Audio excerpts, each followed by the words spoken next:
ಮೂರ್ಖರು. ವಿಷ್ಣು ಶರ್ಮನು ಸಕಲ ಶಾಸ್ತ್ರವಾದಂತಹ ಪಂಚತಂತ್ರದ ರೂಪದಲ್ಲಿ ನೀತಿಶಾಸ್ತ್ರವನ್ನು ಸುಮನೋಹರವಾಗಿ ಮಾಡಿದನು.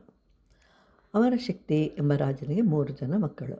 ಅವರೆಲ್ಲರೂ ಮೂರ್ಖರು. ಆದ್ದರಿಂದ ಅವರನ್ನು ರಾಜನನ್ನಾಗಿ ಮಾಡಲು ಸಾಧ್ಯವಿಲ್ಲ. ಅದಕ್ಕಾಗಿ ಬಹಳವಾಗಿ ದುಃಖಿಸ್ತಾ ಇರ್ತಾನೆ. ಯಾಕೆಂತಂದರೆ ಮೂರ್ಖ ಮಗನಿಗಿಂತಲೂ ಸತ್ತು ಹುಟ್ಟಿದ ಮಗು ಅಥವಾ ಮಕ್ಕಳೇ ಹುಟ್ಟದಿರುವುದು ಒಳ್ಳೆಯದು. ಕಾರಣ, ಮೂರ್ಖ ಮಕ್ಕಳು ಜೀವನ ಪರ್ಯಂತ ತಂದೆ ತಾಯಿಗಳನ್ನು ಹಿಂಸಿಸ್ತಾರೆ.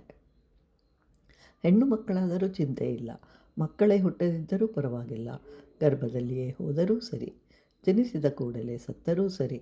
ಆದರೆ ಮೂರ್ಖ ಮಗನಾದರೆ ಜೀವನ ಪರ್ಯಂತ ಕಷ್ಟವೇ. ಬಂಜೆಯಾದರೂ ಸರಿ, ಆದರೆ ಹಾಲನ್ನು ಕೊಡದೇ ಇರುವ ಹಸುವಿನಿಂದ ಏನು ಉಪಯೋಗ? ಅದೇ ರೀತಿ ಮೂರ್ಖರಾದ ಪಂಡಿತನಲ್ಲದ ಪುತ್ರನಿದ್ದರೆ ತಾನೇ ಏನು ಪ್ರಯೋಜನ?